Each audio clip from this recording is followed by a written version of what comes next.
Hello दोस्तों, आप सभी का पुनः एक बार स्वागत है आपके यूट्यूब चैनल कृषि संदर्भ में। मैं सोनू मिश्रा। आज हम बात करेंगे फार्मिंग के बारे में कि खेती क्या होता है, खेती की कौन कौन से प्रकार है। इससे पहले हम लोग ने देखा था कि क्रॉप क्या होता है, एग्रीकल्चर क्या होता है, एग्रोनॉमी क्या होता है। जो हमारा एग्रीकल्चर है वो कौन से भाषा से मिलकर बना है, वो भाषा कौन सी है, उसका क्या मतलब होता है, उसका डेफिनेशन क्या है, हम इससे पहले वाले वीडियो में देख चुके हैं। तो जो कोई भी नए होंगे जो इस वाले वीडियो को देख रहे होंगे वो पहले जाइए और इससे पहले वाले वीडियो को देखिए, लिंक आपको डिस्क्रिप्शन में मिल जाएंगे। और जो भी इस चैनल में नए होंगे वो इस चैनल को लाइक सब्सक्राइब ज़रूर करें। ठीक है, तो आज का जो हमारा टॉपिक है फार्मिंग यानी कि खेती, वो अपन स्टार्ट करते हैं।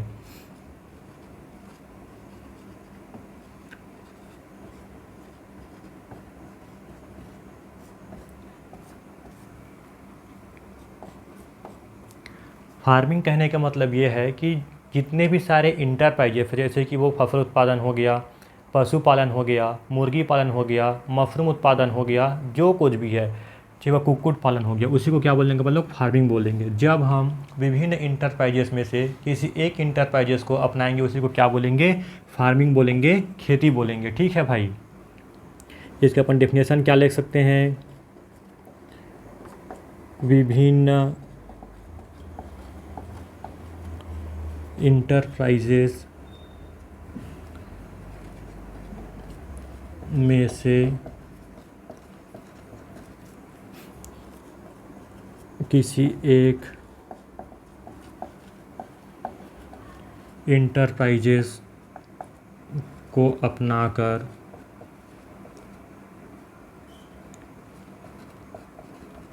खेती करना ही क्या कहलाता है, खेती कहलाता है। या विभिन्न इंटरप्राइजेस में से किसी एक इंटरप्राइजेस को अपनाना ही क्या कहलाता है, खेती कहलाता है। जैसे अपन एग्जांपल की बात करें, वो इंटरप्राइजेस क्या है, उद्यम, या तो वो फसल हो सकता है, या तो वो पशुपालन का काम हो सकता है, या तो वो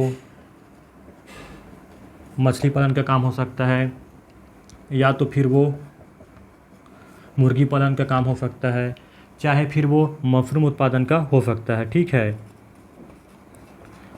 मतलब जो बहुत सारे हम लोग के पास इंटरप्राइजेस का जो ऑप्शन रहेगा, फसल उत्पादन हो गया, पशुपालन हो गया, मछली पालन हो गया, मुर्गी पालन हो गया, बतख पालन हो गया, दुग्ध उत्पादन हो गया, है ना, डेयरी संयंत्र दुग्ध उत्पादन का हो गया। ये सभी में से किसी एक को जब हम अपनाएंगे तो उसी को क्या बोलेंगे, खेती बोलेंगे। ठीक है भाई, विभिन्न इंटरप्राइजेस में से किसी एक इंटरप्राइजेस को जब हम अपनाएंगे तो उसी को क्या बोलेंगे, खेती बोलेंगे, फार्मिंग बोलेंगे। चाहे हम अकेले या तो फसल उगाएंगे, या तो अकेले अपन पशुपालन का काम करेंगे, या तो अकेले हम मुर्गी पालन का काम करेंगे, या तो दुग्ध उत्पादन का काम करेंगे, या तो अपन मशरूम उत्पादन का काम करेंगे। इसको अपन बोलते हैं फार्मिंग। अब देख लेते हैं टाइप्स ऑफ फार्मिंग, खेती के प्रकार। ठीक है, कि कौन कौन से खेती के प्रकार है। खेती के बहुत सारा प्रकार है भाई, लेकिन जो 11वीं के बुक है और जो पीएटी का क्वेश्चन हो, केवल इससे 5 ही प्रकार की खेती पूछा जाता है। तो अपन 5 प्रकार को ही देखेंगे। रहने को तो खेती बहुत सारा है इनका, लेकिन मेनली अपन 5 ही पढ़ेंगे, जिसमें से पहला आता है स्पेशलाइज्ड फार्मिंग।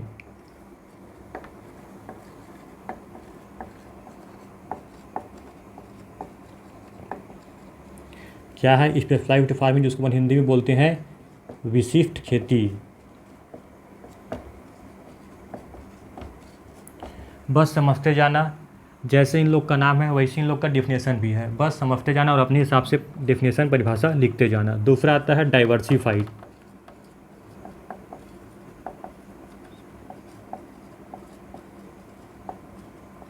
इसको बोलते हैं विविध खेती।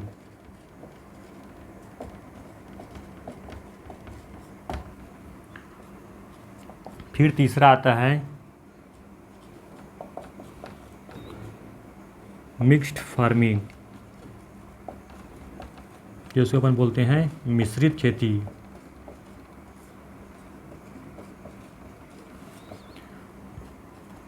फिर चौथा आता है ड्राई फार्मिंग, इसको बोलते हैं शुष्क खेती। फिर लास्ट आता है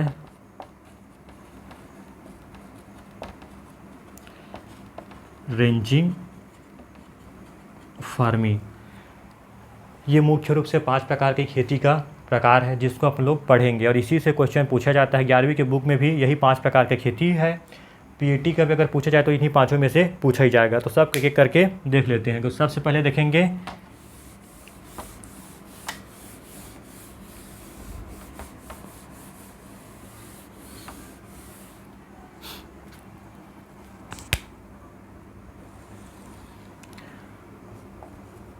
पहला क्या पढ़े थे, विशिष्ट खेती। फिर दूसरा देखे थे विविध खेती, इसको बोलते हैं डाइवर्सिफाइड फार्मिंग और इसको बोलते हैं स्पेशलाइज्ड फार्मिंग। ठीक है भाई, इस दोनों को एक साथ इसलिए मैं बता रहा हूँ कि दोनों में बस थोड़ा सा डिफरेंट है, थोड़ा सा। बाकी दोनों का डेफिनेशन सेम है, बस थोड़ा सा अंतर है। क्या अंतर है वही आपको समझना है, इसलिए मैं दोनों को एक साथ बता दे रहा हूँ। विशिष्ट खेती, खेती क्या समझ में आ गया, विभिन्न इंटरप्राइजेस में से किसी एक इंटरप्राइजेस को अपनाने क्या कहलाता है, खेती कहलाता है। चाहे वह पशुपालन का काम हो, फसल उत्पादन का हो, मुर्गी पालन का हो, चाहे वह मशरूम उत्पादन का काम हो या दुग्ध उत्पादन का काम हो, तो उसको अपन क्या बोलेंगे, खेती। अब जब हम विशिष्ट खेती की बात करेंगे, जब हम 2 या 2 से अधिक इंटरप्राइजेस को अपनाएंगे, ठीक है, जैसे हम फसल उत्पादन के साथ पशुपालन का काम कर रहे हैं, ठीक है, उसके साथ आप लोग दुग्ध उत्पादन का काम भी कर रहे हैं। तो जब 2 या 2 से अधिक इंटरप्राइजेस को एक साथ मिलाकर अपन क्या करेंगे, खेती करेंगे, तो किसी एक इंटरप्राइजेस से, याद रखना, किसी एक इंटरप्राइजेस से 50 या 50% से ज़्यादा की इनकम प्राप्त होगी, उसी को क्या बोलेंगे, विशिष्ट खेती बोलेंगे। मान के चलो ये हमारा कोई फील्ड है, ठीक है,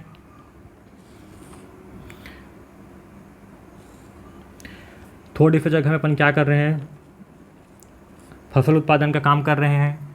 उसी के साथ साथ मान के चलो अपन यहाँ पे क्या लगा लेते हैं, पशुपालन, पशु पालने का कार्य कर लेते हैं और इतने में क्या कर लेते हैं, मछली पालन का काम।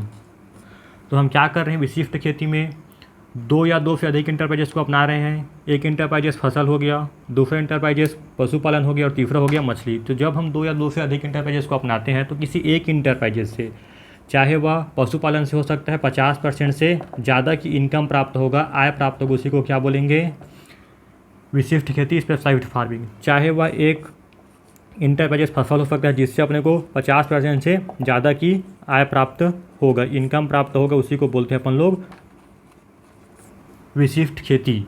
विशिष्ट खेती का अगर हम एग्जाम्पल की बात करें तो शहर के निकटतम सब्जी लगाना। हम देखते हैं जहाँ भी शहर के निकटतम सब्जी का रहता है उससे सबसे ज़्यादा आय की प्राप्ति होती है। तो इसका लिख लेना, अगर एग्जाम्पल लिखना चाहो तो शहर के निकटतम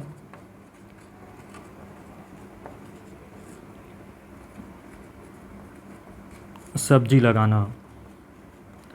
ठीक है भाई, विशिष्ट खेती आ गया समझ में। जब 2 या 2 से अधिक इंटरप्राइजेस को एक साथ अपनाएंगे तो किसी एक इंटरप्राइजेस से 50% से ज़्यादा की इनकम प्राप्त होगी, तो उसको बोलेंगे विशिष्ट खेती। विविध खेती में क्या होगा, जब हम 2 या 2 से अधिक इंटरप्राइजेस को अपनाएंगे तो किसी एक इंटरप्राइजेस से 50% से कम की आय प्राप्त होगी, उसी को बोलेंगे अपन लोग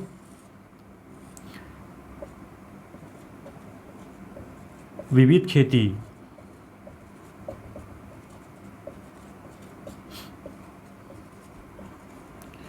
ये हो गया।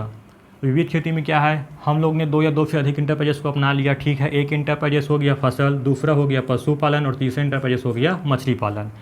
हम 2 या 2 से अधिक इंटरप्राइजेस को अपना लिए। अब किसी एक इंटरप्राइजेस में से, चाहे वह फसल हो, 50% से कम की आय प्राप्त होगी, उसी को क्या बोलेंगे अपन लोग, विविध खेती बोलेंगे। आया भाई समझ में।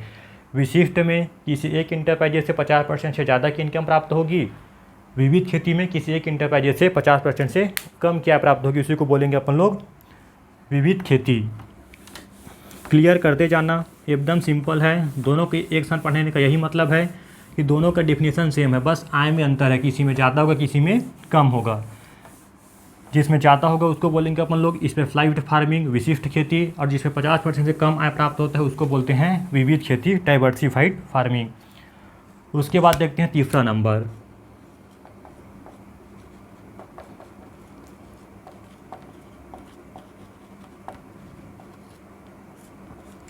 मिक्स्ड फार्मिंग, मिश्रित खेती। नाम से स्पष्ट है कि मिक्स्ड फार्मिंग मतलब मिश्रित खेती मतलब कि हम छोटे से जगह में, मान के चलो कि हम लोग का छोटा सा बाड़ी है,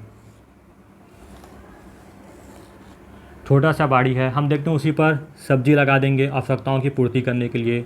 थोड़ी सी जो जगह रहेगी उसमें अपन मुर्गी पालन का काम कर लेते हैं, थोड़ी सी जगह जो बचेगी उसमें अपन पशुपालन का काम कर लेते हैं, या जो थोड़ा सा जगह बचेगी उसी को अपन क्या कर लेंगे, बतख पालन का काम कर लेंगे। मतलब मिक्स्ड फार्मिंग कहने का मतलब ये है कि अपन बहुत सारे इंटरप्राइजेस को एक साथ करते हैं, ठीक है। या अपन इसको ऐसे, इसका अपन डेफिनेशन बोल सकते हैं आसान भाषा में, फसल उत्पादन के साथ साथ जब हम पशुपालन, मुर्गी पालन, मशरूम उत्पादन या दुग्ध उत्पादन का काम करते हैं तो उसी को क्या बोलते हैं, मिक्स्ड फार्मिंग बोलते हैं। लिख लो भाई।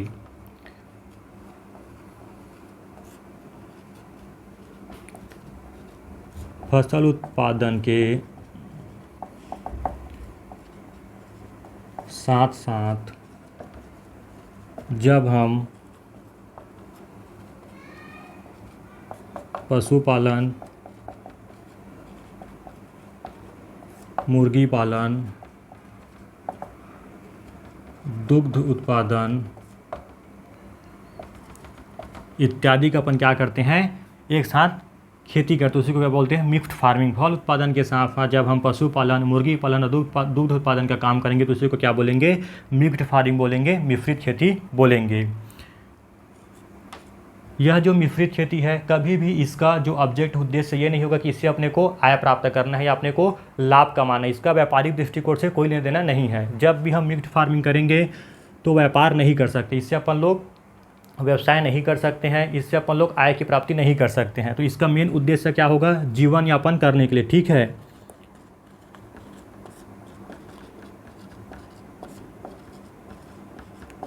जीवन यापन करने के लिए अपन क्या करते हैं, मिक्स्ड फार्मिंग करते हैं, जीविका उपार्जन के लिए।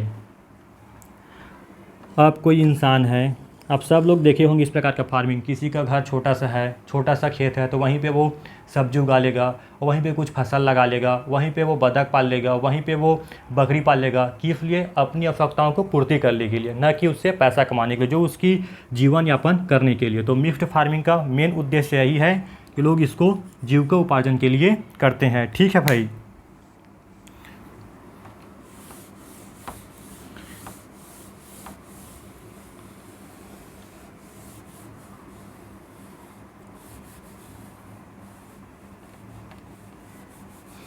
आ रहा है ना समझ में, ना आए समझ में तो कमेंट बॉक्स में बताइएगा, कोशिश करेंगे कि इसे और आसान भाषा में समझाया जा सके।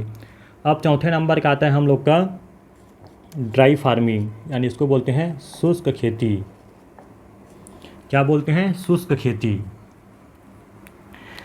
अब ये क्या होता है, ड्राई फार्मिंग ऐसा स्थान जहाँ पे वार्षिक वर्षा 750 mm से कम या 75 सेंटीमीटर से कम होती है, उसको क्या बोलते हैं, शुष्क खेती बोलते हैं। मान के चलो ये कोई स्थान है, ये कोई दूसरा स्थान है, ठीक है। मान के चलो ये कोई ए स्थान है और ये कोई बी स्थान है। इसको अपन क्या मान लेते हैं, बिलासपुर का कोई छोटा सा स्थान है, और इसको अपन क्या मान लेते हैं, ये रायपुर का कोई छोटा सा स्थान है, ठीक है भाई। समझाने के लिए बता रहा हूँ ना। तो मान के चलो यहाँ पे जो वार्षिक वर्षा है वो अगर 750 mm से ज़्यादा होता है तो इसको अपन ड्राई फार्मिंग नहीं बोलेंगे, ठीक है भाई।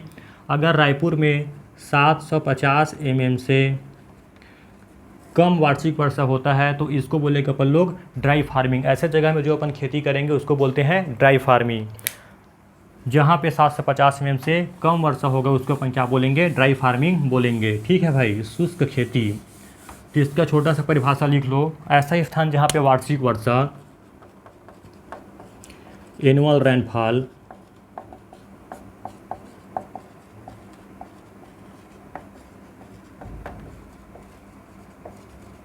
कितना 750 mm से कम होगा, या अगर सेंटीमीटर की बात करें तो 75 सेंटीमीटर से क्या होगा, कम होगा, उसको बोलते हैं शुष्क फार्मिंग, ड्राई फार्मिंग। अब जब कभी भी हम ड्राई फार्मिंग कर रहे हैं, ऐसा क्षेत्र जहाँ पे 750 mm से कम बारिश हो रहा है या पानी की कमी है, तो ऐसे स्थान पर अगर अपन खेती कर रहे हैं, कोई अपन फार्मिंग कर रहे हैं, तो अपने को कुछ चीज़ें ध्यान में रखनी होगी। तो ध्यान में रखने होगी कौन कौन सी बातें हैं?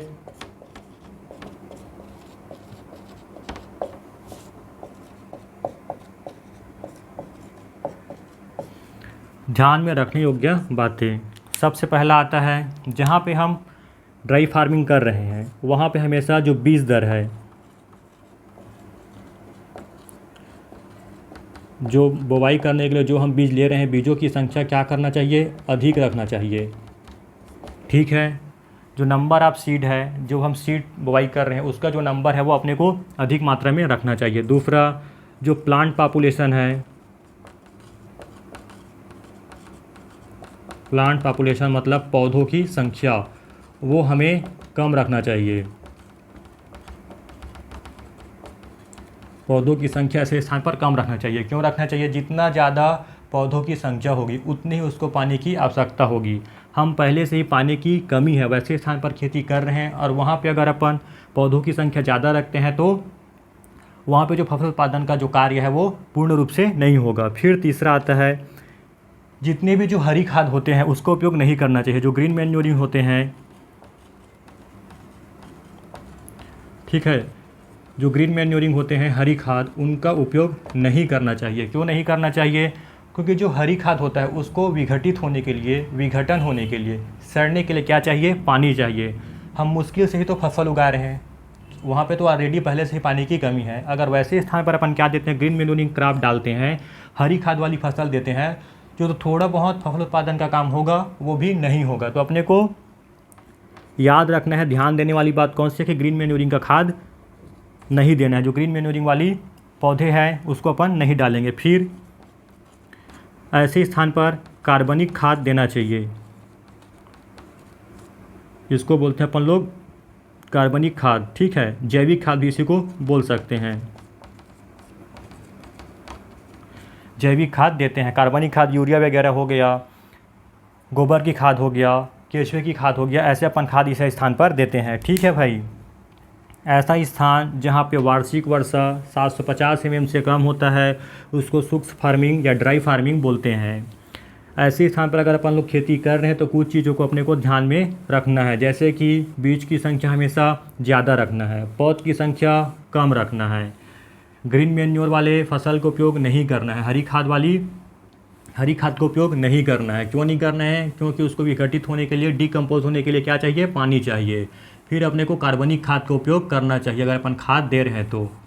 ठीक है भाई, अब लास्ट आता है रेंचिंग फार्मिंग। रेंचिंग को हिंदी में रेंचिंग ही बोलते हैं, मैं ढूंढा हूँ मिला नहीं, आप लोग हिंदी मिले तो देख लेना एक बार। ठीक है, तो रेंचिंग फार्मिंग क्या होता है? ये ऐसा स्थान होता है जहाँ पे प्राकृतिक रूप से उगे घास फूस का उपयोग हम पशुओं के चारे के लिए करते हैं, तो उसको क्या बोलते हैं अपन लोग? रेंचिंग फार्मिंग बोलते हैं, खेती बोलते हैं। ठीक है, मान के चलिए यह कोई स्थान है, अब यहाँ पे प्राकृतिक रूप से घास उगे हुए हैं,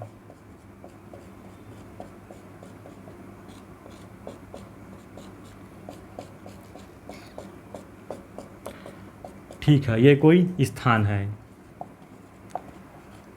ठीक है, यहाँ पर प्राकृतिक रूप से नेचुरली क्या ग्रो हुए हैं? घास, प्राकृतिक रूप से घास उगे हुए हैं। तो जब हम इसका उपयोग पशु चारे के रूप में करेंगे, पशुओं को खिलाने के लिए करेंगे, तो उसको बोलते हैं रेंचिंग फार्मिंग। भारत में इस प्रकार की खेती बहुत ही कम होती है, ऑस्ट्रेलिया वगैरह में इसका खेती ज़्यादा होता है। ऑस्ट्रेलिया हो गया, तिब्बत वगैरह हो गया, ऐसे स्थान पर इसका खेती ज़्यादा होता है। ठीक है भाई, तो आज का हमारा topic farming, types of farming, उम्मीद करता हूँ समझ में आया होगा। अच्छा लगे तो वीडियो को आगे शेयर करिए, लाइक करिए और सब्सक्राइब करिए। Thank you.